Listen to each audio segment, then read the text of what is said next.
Welcome to this afternoon's Receiving Skills in the Female Game Off-Field Coaching. This is part 3 of our 4-part series, where previously you would have seen Farah Williams and Chloe Kelly talk about their receiving skills. Today I'm delighted to have with me Jenny Sugarman, who's going to talk to us and work with us to look at how we might implement some of this stuff off-field with their players to then transfer on to the pitch.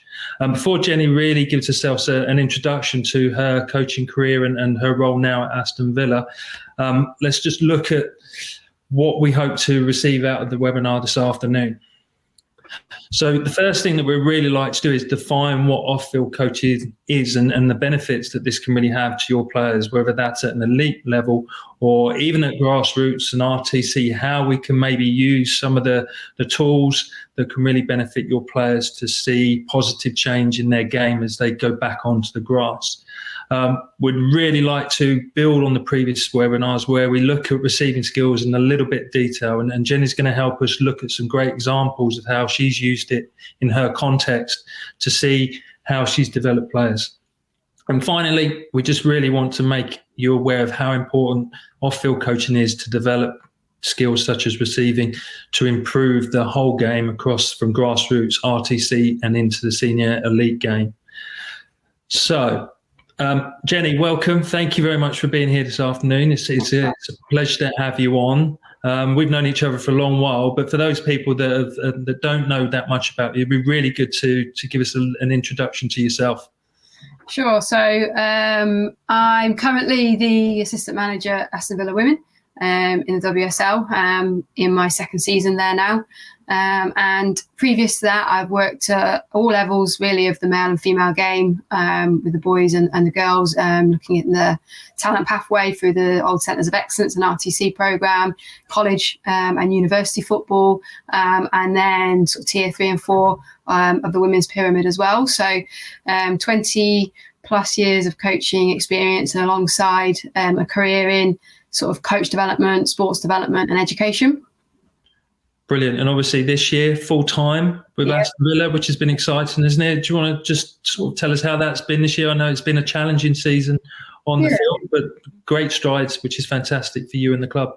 Yeah, sure. I mean, we transitioned from sort of a hybrid training programme last season. And obviously with the promotion to the Super League obviously meant that we became full-time, and obviously that's quite a new thing for us as a group of staff and for the majority of our players, which obviously brought a lot of challenges which were then made probably even more difficult with COVID. So, going into a first full season with players as who quite a lot of them hadn't been full-time professionals before, and the kind of physical and technical and tactical aspects that go alongside that, and the psychological stuff as well. They don't get to sort of switch off and go to their day job anymore, like it's football 100% of the time. And that challenge, coupled with a really crazy pre-season and who you could and couldn't play because of testing, and where you could and couldn't train, and the facilities that you could access. And we've been really well supported by the club, which has been fantastic, around accessing the resources we need. But it's certainly made, I think, our first season in Super League a little more challenging.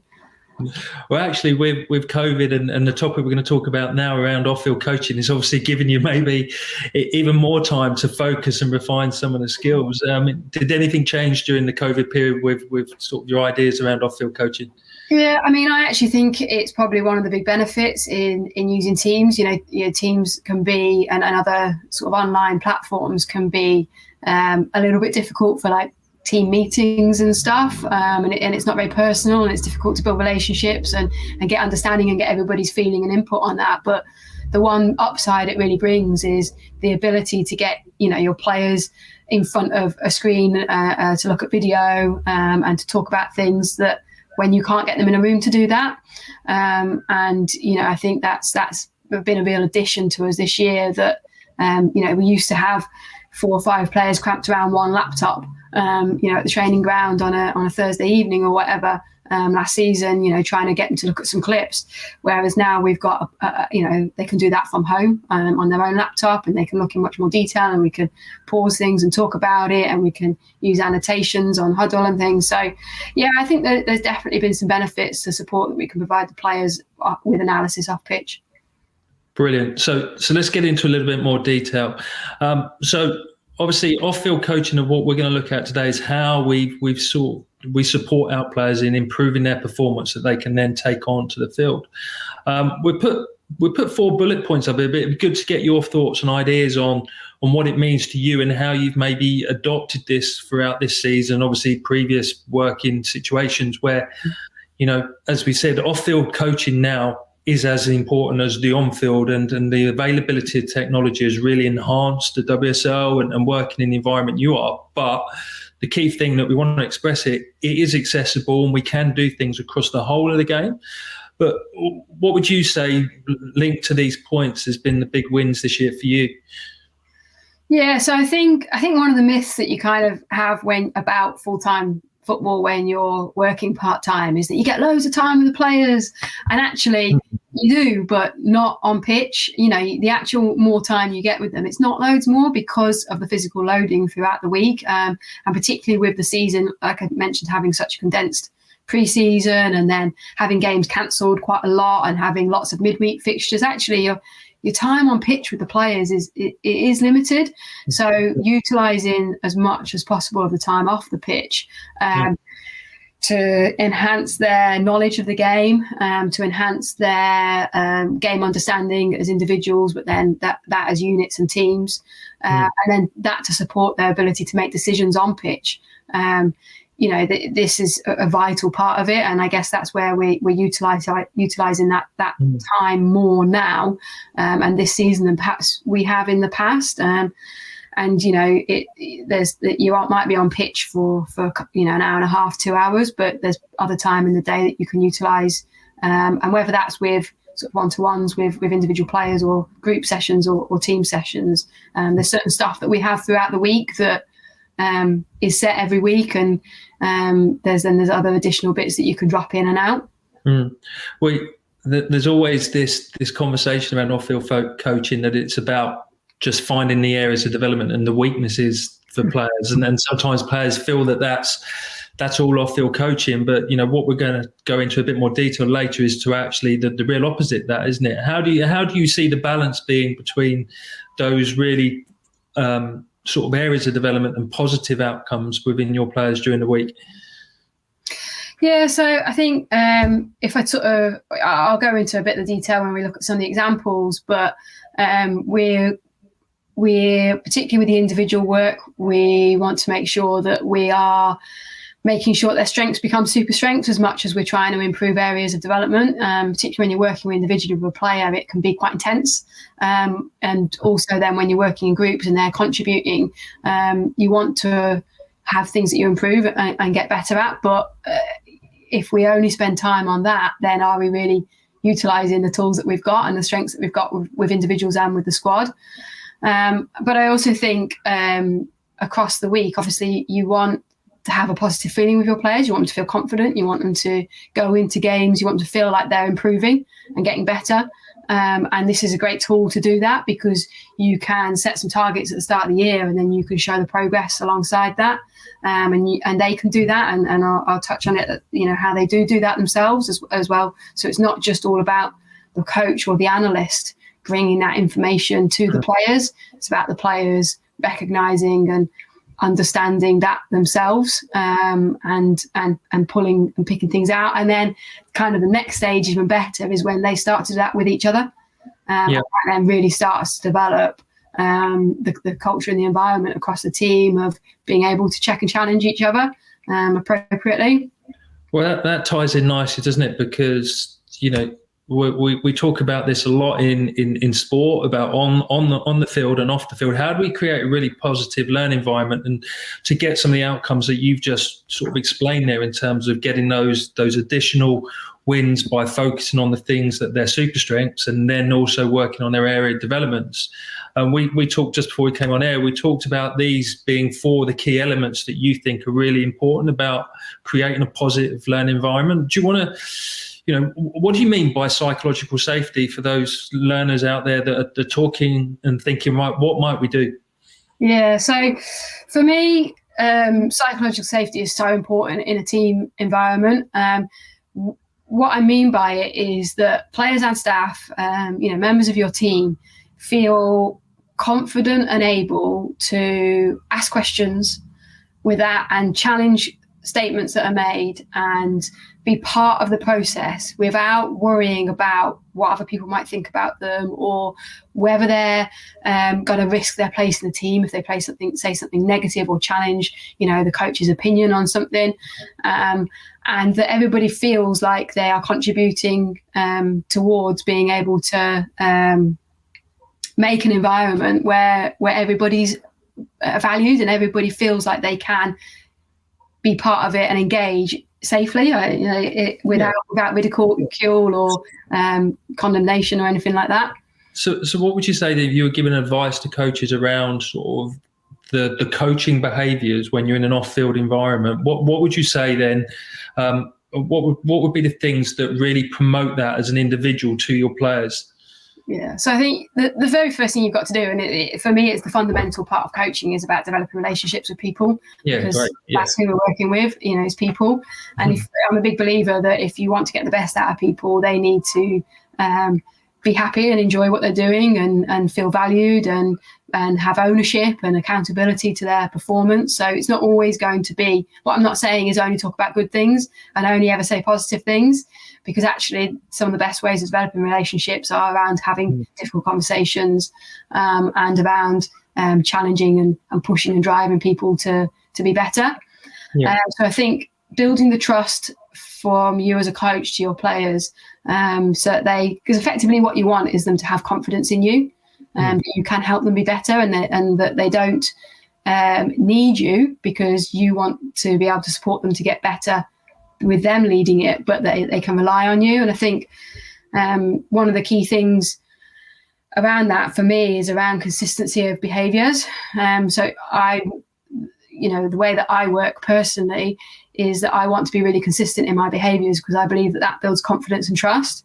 So I'm not very extreme generally. I'm not sort of, stoicism is probably quite something that you could probably use to describe me. So, the highs aren't, the most ridiculous highs that you never come down from, and the lows aren't the most, the end of the world and you can never come back from it. And I think that consistency in behaviours and the messages helps and supports that relationship with players, that when I want to have a difficult conversation with them, that they're able to take that on board. And I think one of the key things around when you are addressing potentially something negative, whether that's an improvement of a technical, tactical thing, or whether that's something around their behaviours, is around getting their permission to have that difficult conversation rather than just forcing it upon them.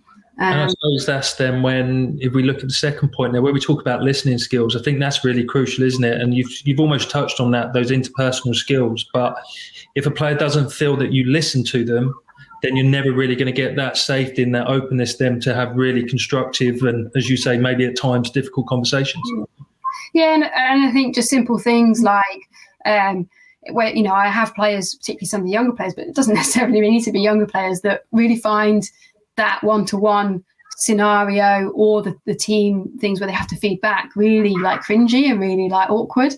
But it's a process. Like, just because you tell them to do or ask them to do it doesn't mean that they're going to be good at it, but you can build that process over time. And I think utilizing little things like, if they do say something, validating their opinion or trying to summarize what they've said so that you're showing that you're listening. So it's just starting a sentence, like after they've spoken, just starting a sentence or something like with, I think what you're trying to say is, and then summarizing what they've said to you to try and, one, validate their opinion, and two, make sure that they understand that you're listening to them. And then that gives them an opportunity to actually go, yeah, that's exactly what I meant. Or no, I didn't mean that, I meant this. And it helps them to kind of sort that information as well.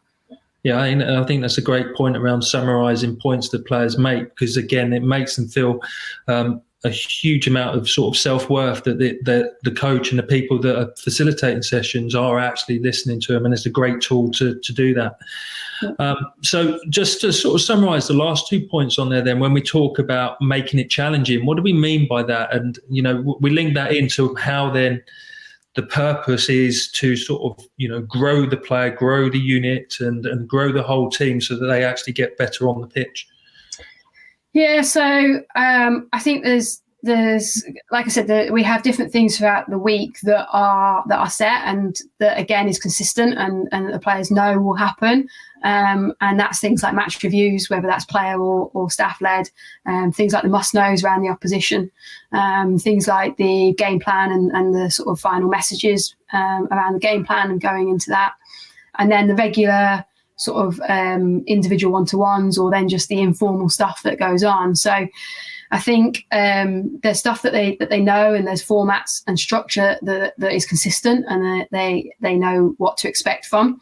And then there's the sort of, I guess it's a little bit like when you're on pitch, is you have some go-to sessions and, you know, some things that you go back to and the players know and they feel it's familiar, and they, you know, it doesn't take a lot of explaining. But actually then if it's all you did, you kind of feel like you're perhaps a little bit complacent maybe, or you need a little bit something to freshen it up. So I think making sure that you've got that variety, but then you're constructing tasks or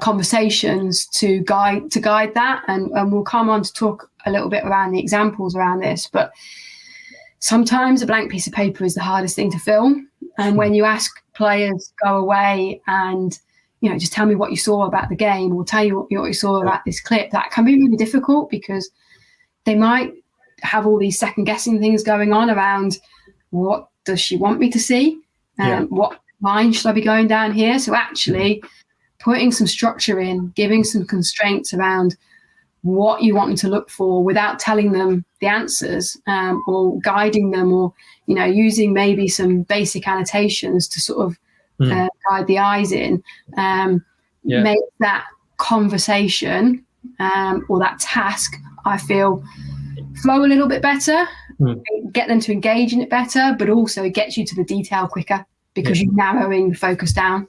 It's no different. We talk about guided discovery on the pitch, don't we? And what you've just described is exactly that off-field, isn't it? We sometimes a blank piece of paper will, as you say, it could take you down lots of different routes, but actually with a little bit of guiding, that it can get to the real meat of what you're trying to achieve from those off-field sessions. Yeah. So you've talked about how important it is to be psychologically safe, to challenge our players, to be really good at communicating.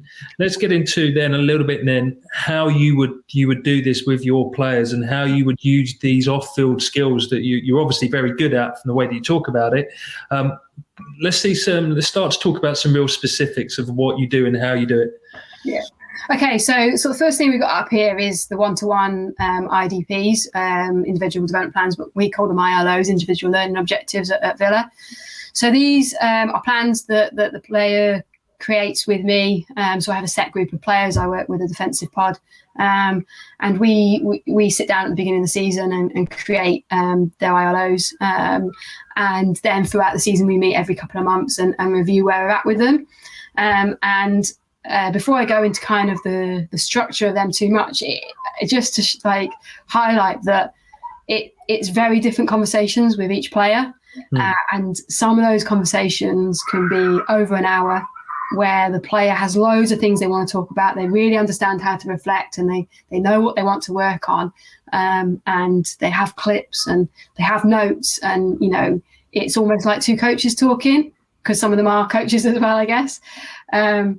But then it can be the complete opposite end of the scale, and you could have a player that doesn't know where to begin with this and doesn't understand their own strengths and areas of development very well. And I think the key thing is to know that that's a process.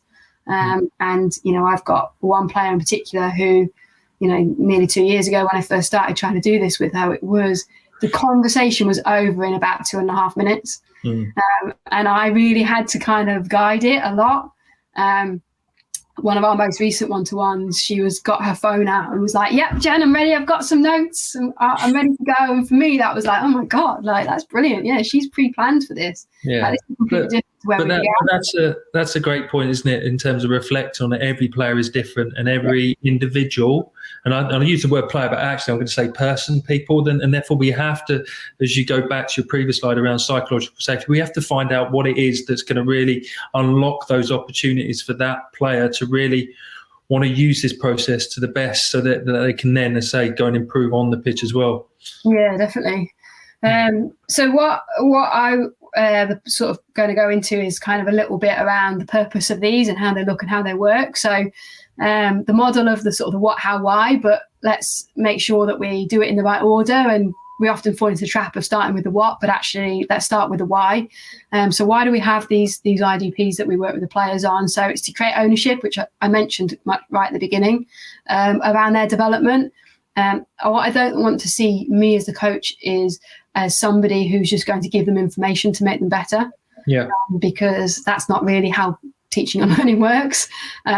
So they've got to have ownership around their performance, and having these sessions and using the questioning and the clips and the different tools that we use help them then to also improve their reflective skills themselves, so that they can be independent learners. They can go away and watch video, because my pod has grown significantly throughout the season as different players have come into the defensive area. So I can't do one-to-ones all the time with sort of 10 players like that. I don't, that's not how it works. So they've got to be able to develop themselves, but then also to develop those communication skills, like I mentioned with that one player who now, has a voice in pod sessions as well. We've not quite got to team sessions just yet, but in pod sessions now has a voice that she wouldn't have used before. And Jenny, just to be clear, that when you talk about pods, obviously in your language, what we're talking about is a unit. And I know, obviously, from previous experiences, you have a great deal to do with the defensive unit, and therefore, you're stuck in your language of using it as a pod. Yeah, sorry about that. Unit section. So players in that area. So that's the why. That's why we do IDPs and ILOs. How then is around structured conversation. So it's not just a case of just sitting down and saying, hi, how are you? I mean, that's normally how it starts, to get the conversation going. But, I'll have planned for that meeting. I'll have made notes. They'll have brought clips. And I think that's quite a key thing to it, is they have something they have to bring to the conversation. Again, it's not them just sitting down and being given information and, sort of like transmitted into them. Like, they're part of this process. And that then allows, structuring the conversation and guiding and using questioning to kind of pull out the details and explore the ideas that they have a little bit further. Yeah, when we, just pulling on that questioning process that you go through, obviously, one of the challenges, as you said, maybe with some of the younger players or, less confident players, is the art of questioning is crucial to try and get them to feel the information, isn't it? Because it can become very much yes, no, okay. How, can you just describe maybe how you might present a question to a player? So I think one of the key things around questioning is to plan for it. Now, obviously, they're going to say things whilst you're talking that you may not have expected. But similarly, like you would plan in your coaching session for your coaching points, you need to plan some of the questions around their IDP. Now, obviously, after the first session, we've already got their IDP. We've got all the things that they're working on for the season. So roughly where the conversation's going to go. So planning, questioning, utilising the one key word of why is, fantastic. That can really start conversations or help sort of extend conversations, when they're talking about something. Well, why did you do that? Or why did you think you were successful in that moment? Or why weren't you successful in that moment? So planning and thinking about the sort of key language around not just always being what again, not just always explaining what, not just allowing them to just explain what happened. Yeah, and I suppose that would lead into questions like, how might you do it differently? To get them to just start to sort of explore in their head, trying to visualise what they've seen on the screen, but maybe it wasn't a successful opportunity, but how might you do it differently for them to recognise what could have happened? And then you can contextualise that around different opposition, different moments of the game. You can think about different scenarios around score lines and cup competitions and, all the different things that contribute to decision making and execution of technique in a game. You can start to contextualise that, and that's then where you'll get that really digging down and really finding the detail in the devil. Okay. So, obviously, in terms of this, how do you do this? I mean, obviously, you got in there 6 to 8 weeks and Huddle and individual top-ups. So anything more specific that you want to say about that? Yeah, so like I say, we have a process it does get affected by the pressures and the timetable and the scheduling during the season. But there'll be these regular sessions, and this is where I'll have prepped for it, and the players also need to have prepped for it. So I've got an example to show of what that Huddle playlist will look like. So we use Huddle as an analyst platform, and in the top right hand corner here you'll see that we've got, this is just an example of the playlists for some of the players. So they have to create a playlist. It's got their initials and their squad number, and then they do it slightly differently, each of them, but they'll have a playlist of where they can collect all their clips from each game related to their IDP. And then sort of the middle image is what one of those clips looks like. So that's a player that has selected something around their, I think it was around their receiving skills, receiving their first touch and taking the ball away from pressure. And you can see they've made a little comment in there. So normally they would comment, and then we would either have a conversation around it during the IDP, or if it's between one-to-ones, it might be that I just respond in the comments box. And, if it's a question that they might ask me, I can just respond in there. And this links to the IDP. I've blanked out a lot of it, but there's a little bit highlighted, probably too small for you to see, but basically just highlighting that this player had an element of receiving skills in their support play, to be able to play around and utilise their wing back from the centre half position. So that kind of gives you an idea, a picture of what that might look like. Yeah. What we wanted to touch on here was, obviously, you're very fortunate in terms of being in a professional environment where you have Huddle, you have Sports Code, you have probably the opportunity to review this on computers regularly. But when we think about the grassroots players and the RTC players and their coaches, this is still possible for them to do that, isn't it? Most people now have a smartphone, they have a video, and you can still review stuff like this, can't you? Absolutely. And one of the things that I've done with the group, particularly my defenders, is just to improve their left foot. We, after most training sessions, they just get a few balls and practice striking, and I've just filmed them, like say on my phone, and then sent that to them for them to review, and then sort of taking some still images from that video to kind of highlight some key things that they might want to think about. And then that then gets used next time after the next session.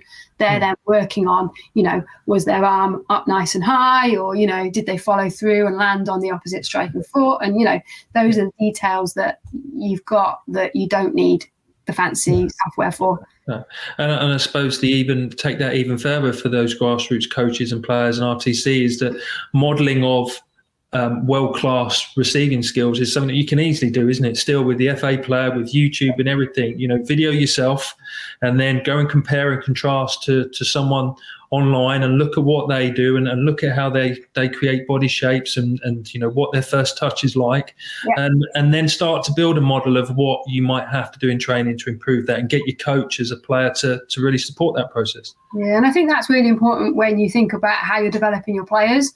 And you can develop their competence, their ability to be able to execute the skills and the techniques, and you can develop their knowledge and understanding. And if they get out of balance, i.e. they are really good at completing the skills and the techniques, but they don't really understand why or when to use them, or on the flip side, they can tell you exactly how to execute it and when they should use it, but they can't do it, is you then potentially get some psychological effects around dropping confidence or motivation. So actually trying to keep those relatively balanced is really important in developing sort of the all-round player. That's great advice in terms of that balance. There's not, focus too much on one or not the other. So we lead this, there's some great detail there around working with the IDP and the individuals, and we say there that it's very much player-led. If we now go into, in your terminology, the pod, unit in brackets, do you want to talk about how this is maybe the same or slightly different? Yeah, so this is an off-pitch activity that, again, has developed with my pod across the 2 seasons. And actually, I think Teams has probably been the most beneficial for me. And, having players at home, with their laptops, being able to do bits and bobs away from training has actually really, really benefited here.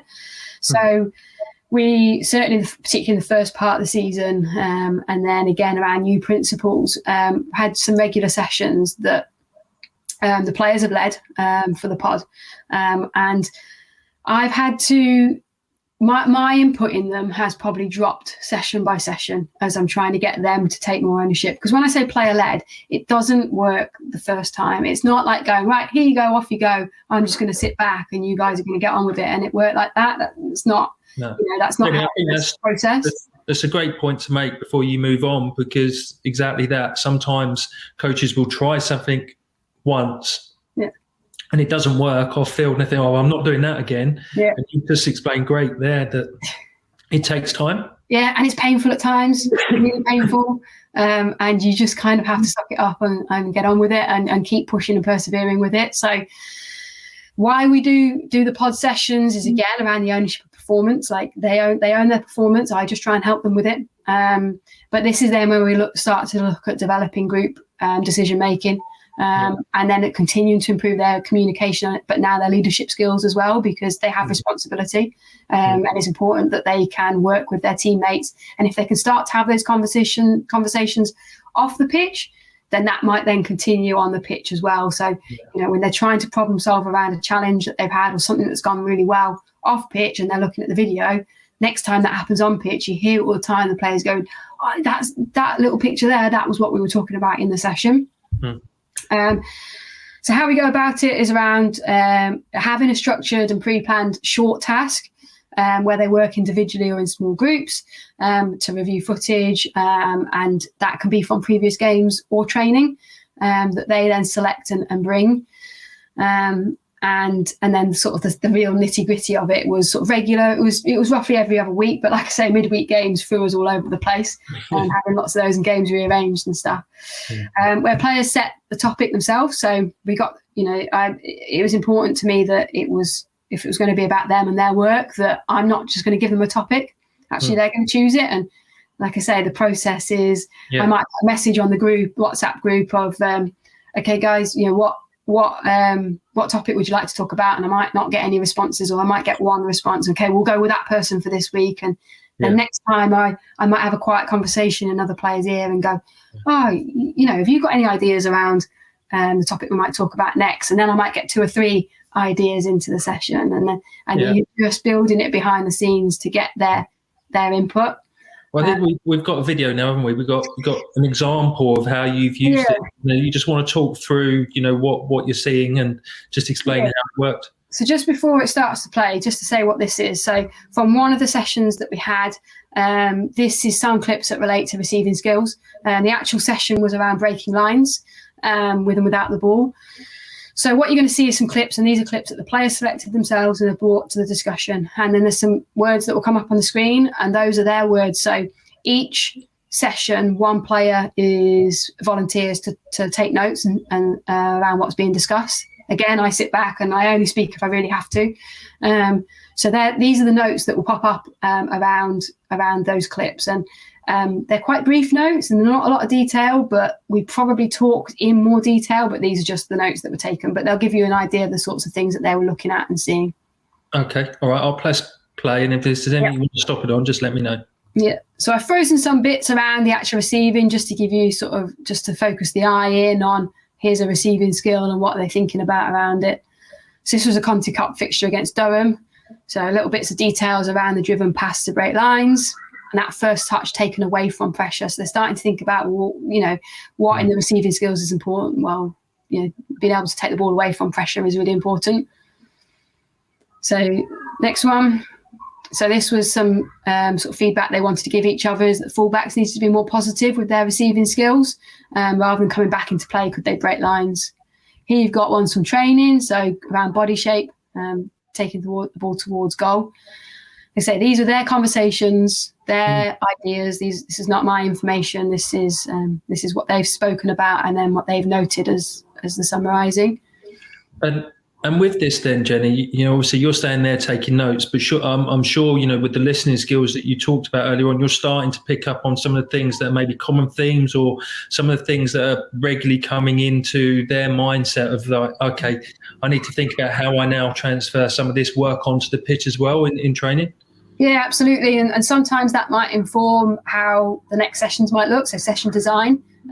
Sometimes it might inform the little one-to-ones at the end of sessions where you just get the balls out and do a little bit extra. And then other times it'll be me storing it up and bringing it up next time we have that one-to-one, with their IDP, and we start to look at that. Yeah, definitely. And just to finish that before the clip finishes, the importance of positive reinforcement on the field, of connecting the off-field stuff to the field, is probably really important, isn't it? Because if they do the off-field stuff but don't think it's actually being valued when they get back onto the grass, then all of that fantastic learning could get lost very quickly. Yeah, absolutely. That they need to see the process, need to understand the process, and they need to feel like they're getting better. I think that's certainly a way that we as a group of staff want to work. We want to improve players. It's not just about bringing new players in all the time. We want to make our players better. And if they're going to have ownership around that, then this is evidence of that happening. Well, that leads us into now, probably for me, what I would say is probably the most challenging off-field environment, when you have potentially 22 players in a room together, 3 or 4 staff, okay, and then you want to create something that's meaningful, that everyone gets an opportunity to be involved in. And the first thing I noticed, first of all, here is the flip at the top, where we talked previously about being player-led. Now here you're starting to talk about coach-facilitated, player-led. Yeah. So I think the key thing around that is that once you get into a much bigger group, if you don't give it more structure and you don't give it a little bit more direction, then you're either always going to solely rely on 1 or 2 key individuals to drive it for you, which is fine, but we're in the business of creating lots of leaders, and you need to, like I said, with that blank piece of paper, you need to actually give people some constraints to work around. But also it can just fall completely flat on its face, and you might not get what you asked for one. So you might ask a question and just leave them to go and do it themselves and come back with all sorts of crazy different things, which might not be a problem, might be fine. But you might not be getting to the detail that you want. And so this is where, and I'm going to look at a session plan around, a team task. But this is where, certainly at the beginning, the coach needs to facilitate what the task looks like, and even as much as thinking around the groupings and things. So sometimes just let them to get into their own groups, because they'll naturally perhaps go with people that they maybe feel comfortable talking with. Other times it might be around being quite specific with who you want to put together or who you want to keep apart. Sometimes do you give every group a strong leader and strong communicator, or other times do they just take control if you do? So actually you have a little group of younger, maybe shyer players, and actually somebody's got to step up from that then. So I think facilitating that and then giving the opportunity for them to lead within the task becomes really important for whole team stuff. Yeah, I think we can't probably overemphasize that, as you say, coach facilitated early on, knowing your players and understanding the different characters and personalities that can impact on the task that you're then going to try and facilitate is crucial. Yeah, absolutely. And leaning on those players when you need to, and actually then, like you say, taking some of the spotlight away from them when you need other players to step in. So again, some very similar whys as to why we do it: the ownership of performance, the developing the team understanding and decision making. Oh, here we go back one. Sorry. Right, it's too quick for me. That's it. The around the how, so like I said, structured tasks with clear constraints, but providing players with opportunities. And this is where it becomes difficult with COVID at the moment, and it becomes much easier when you're in a room with people and you can make eye contact, around them being able to explore and discuss and challenge safely within a small group before they have to do that within front of the whole group. And I think that helps them then, for the players that aren't as confident to speak in front of the group, that if they've shared their ideas between 3 or 4 of them and they've got some validation that's good information, that they then feel confident to then deliver that in front of the whole group. And that's a great example of the psychological safety, isn't it? That sort of safety in numbers, first of all, before asking someone to speak in front of the whole group. Yeah, absolutely. And then these are probably more one-off bespoke activities that have a specific purpose to it, and provide them with clips and video framework, and for them to be able to then feed back to the rest of the group from their ideas and discussions. Yeah. Can I move on now? Yeah, go. So this is.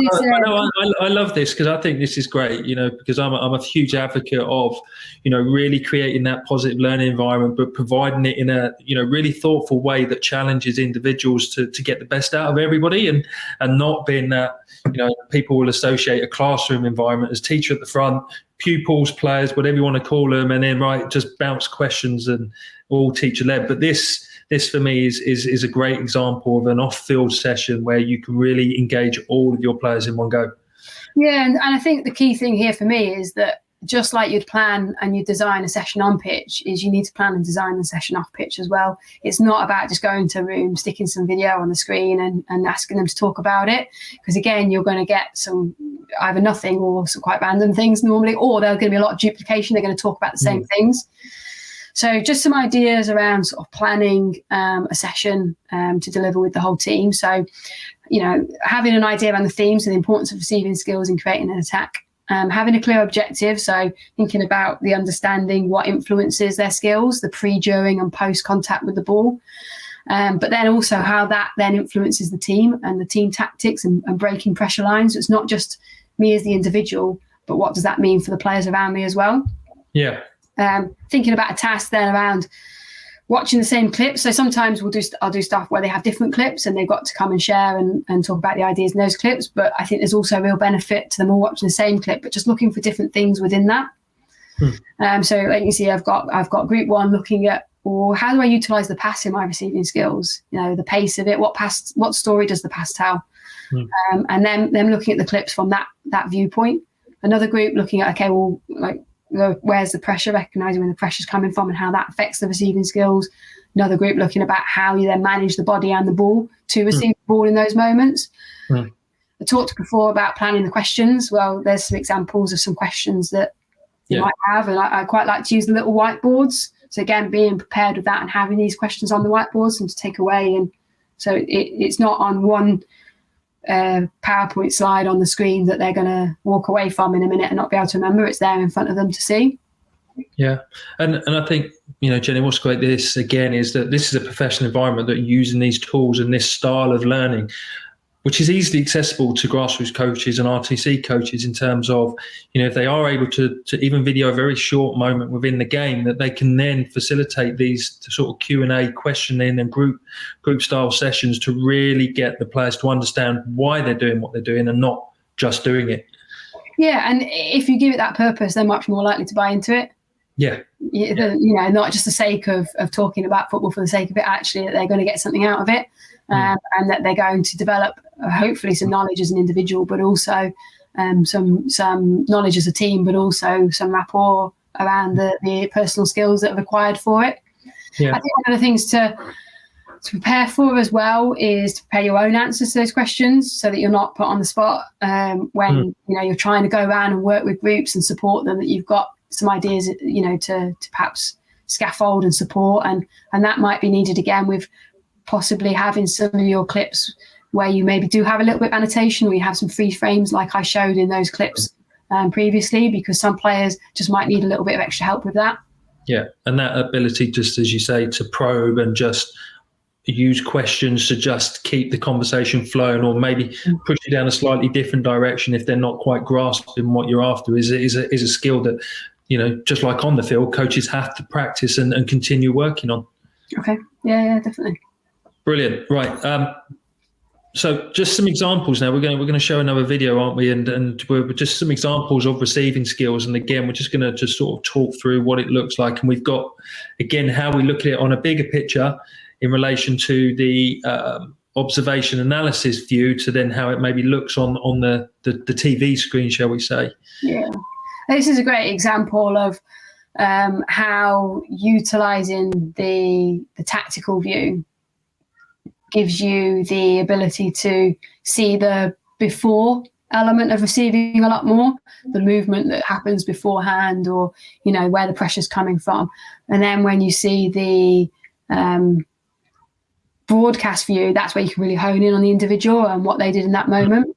Yeah, so this clip's going to play through like this, and then it's going to go to the broadcast view, and then we'll go through again where it will slow down a little bit, and then we can maybe talk a little bit about the detail that you might talk about with players, because there's some really great examples of receiving skills in these clips, aren't there?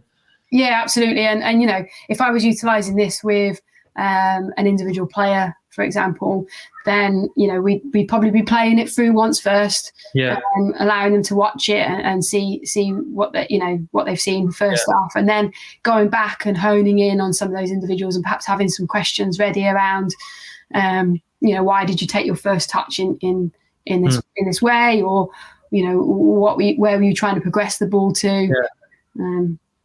There's some fantastic, from players all over the pitch. So Neats in midfield in this game, her receiving skills would look very different to perhaps that they would do when she's in the defensive line. Even that one there, just looking at how the ball was pushed out of the feet a little bit more to allow a forward movement rather than it being, and then obviously Neat now just looking at great close control to hold off, but recognising that she had to keep the ball close, and that first touch was crucial. Otherwise, there was a good chance the opposition could nick in and steal it. I don't think we're going to see. We do just see that touch. And again, what great one of thinking about breaking lines and looking to be positive, of just taking it on the half turn and really driving the ball forwards. Yeah, and I think that this highlights nicely as well how we link into sort of the opposition profile and things as well, and how we can link into that during the week. So when we profile the opposition, we might be looking at, how they press or how they counter press. So actually, if they're a really aggressive counter pressing team, when you play a Reading or something like that, like your first touch has to be really close. Like you can't afford to take it away, because they're going to be right on top of you straight away. And then, we might profile other teams and, think about how we can break lines with the ball. It's that weakness centrally that, when we get to those areas, we can take the ball and we can utilise clips like this with individuals, but also with the team around the opposition profile. Right, so I'm going to put you on the spot here. I've just stopped it here, and I'm going to play it again in a sec. And I'm going to, if I'm Anita now and the ball's coming into me and you're in this one-to-one with her, what are you saying to her? So, there's a great opportunity here, I think, in that I don't know if you can just rewind it a tiny bit, Mark, just before the ball's played, or is that? Yeah, no, that's good. Yeah, okay. So I'd be saying now, do you know where the pressure is? Is probably my first question that I'd be saying to her. Because where the pressure is now probably might say that you can break lines here and break through their midfield line. But then when you then see how the picture changes when the ball actually gets to her feet, is it still an opportunity to break a line there? And what's her personal skill set around that? And so if you're working with one player whose personal skill set, like Ella on the ball now, is to drive with the ball, and she's receiving in that sort of area, she might want to turn out and try and break the lines straight away. But when you're working with another player whose skill set is keeping the ball close, having touches, trying to face their opponent up, shifting the ball and then looking to play, then that changes their decision as well. So long-winded answer, but my first question would probably be, do you know where the pressure's coming from? Yeah, and I suppose with this now as well, as she's coming towards the ball, she's got to recognise the pace of the ball that's coming to her, that will have some sort of element of what she does next, doesn't it? Should we play it on? Yeah. So again, the pressure is still on her outside shoulder, so potentially she could take the ball into that space, but does she know? Has the receiving skills has the decision, around knowing where the pressure is coming from affected her decision around what receiving skills she should use or not? Like that's a question for them all the time. And like I say, her being in that midfield role, and that was the first time we utilised her in the midfield role this season, all that she'd be playing at centre-back, where she probably wouldn't have received the ball like that at any point in a game at centre-back before that. Go on and talk me through this one. If we finish on this point here, so the ball's just gone into 9, sorry. Yeah. So she's received it on the half turn here. Yeah, so I'm probably talking about the first movement, and then, like you say, the pass is actually really fizzed into her. So the ability to bring that under control and actually, so that's where you talk about managing the body and the ball. So she actually wants to take that on the move. She's going to find that really difficult. So actually turning her, the focus of receiving the ball whilst it's traveling like it is, but turning herself rather than moving herself are two very different things. So, rotating the body and moving the body are different skills. And she's brought the ball under control whilst rotating her body. If she'd have tried to bring the ball under control whilst moving her body, it potentially wouldn't have been as successful. So that's where you can then hone in on that detail with them. And again, this is a really positive clip for her to be able to promote that positiveness. That's a great thing that you've just done there. Right now, let's see if we can do it more and more on the field, but using the off field to promote the success that in that moment she probably wouldn't have seen it as a real success moment. But if breaking lines is a key element that you're working towards, then this really demonstrates that first touch, that receiving to then progress up the pitch. And I'm pretty sure that was Shania receiving the ball in that training clip from the defensive pods work as well, receiving and open up to face towards goal. So that's then being able to sort of layer that for her, going, well, here's you doing it in training, here's you doing it on a game day. And like you say, getting that buy-in around their performance, around, well, actually, this, it's a process that's working. Well, look, Jenny, we're getting near to the end, and just really to wrap up, really, and summarise from where we started with the outcomes. Just in a few words from you, you talk passionately about how important and so eloquently of how you present this with your players. What would you say is the biggest benefit for you in terms of off-field coaching? Wow, one benefit. I know there's loads. Yeah, there is loads. I'm going to go with how it helps you develop your relationship with the players, how it helps to grow ownership around their performance and their belief and confidence in you, and and that they feel then that you have confidence in them too. That relationship building, so that when the pressure hits and things get difficult, that they have the belief to dig in and to keep working, and when things aren't going their way, that they know that you still believe in them because you built that rapport. So there's loads of benefits. No, but I love that, because I think there would be many people would expect it's such a great way to improve their technical knowledge, their understanding of the game. But what you said there is actually the fundamental of being able to build that learning environment and get them to do the things you want, is that relationship thing. I think that's great. Yeah, definitely. So in terms of, you've given some great insight in terms of your individuals, your pods, and your whole team kind of exercises. I mean, I think what you've demonstrated there is that variety is crucial in this, and that, as we said, yes, you're going to have some go-to sort of sessions off field as well as those that are on field, but keeping it fresh, keeping it interesting, keeping it challenging is crucial to be able to continue to develop players. Yeah, and keeping it interesting for them, they've got to want to get better, and this is part of that process. And it doesn't just happen out on the pitch. There's groundwork that they can lay, there's foundations that they can build. And probably one of the key things as well is not just around that one-to-one. Actually, if you want to create a team that make decisions well together, because that's one of the hardest things in football to do, is decision making made by more than one person, because it's such a unique thing to do, that I need to work with you for us to look at pictures and almost do like a what happened next type thing. Yeah. If you want your team to be able to make collective decisions, you have to do this kind of work off the pitch with them. Yeah, and as the demands of the game continue to increase, and even at grassroots and at RTC and at the level that you're working at, the game is progressing every day. And we talk a lot about fine margins and marginal gains. Every opportunity that you have to work with your players, and specifically around receiving skills, as the game gets quicker, it gets stronger, it gets faster, the time that you have to facilitate what you do next is going to be crucial. So it's a great tool to use with receiving skills. Absolutely, and I think probably something that gets overlooked, certainly earlier in a player's development, is really honing in those technical skills. And touched on at the very beginning how our group of players have gone from semi to full-time professionals this season, and you can't just turn on technique overnight like that. You have to have the foundations there, and the more that coaches are working on the technical abilities and then implementing them as skills within opposed practices, at the younger age groups, the better. Jenny, as ever, it's been an absolute pleasure to sort of spend this almost an hour with you talking about receiving skills and how you facilitate off-field coaching. It's been a pleasure. Thank you so much for spending the time with us, and obviously a few games to go. Really wish you the best of luck for the rest of the season. Thank you very much. Cheers, Mark.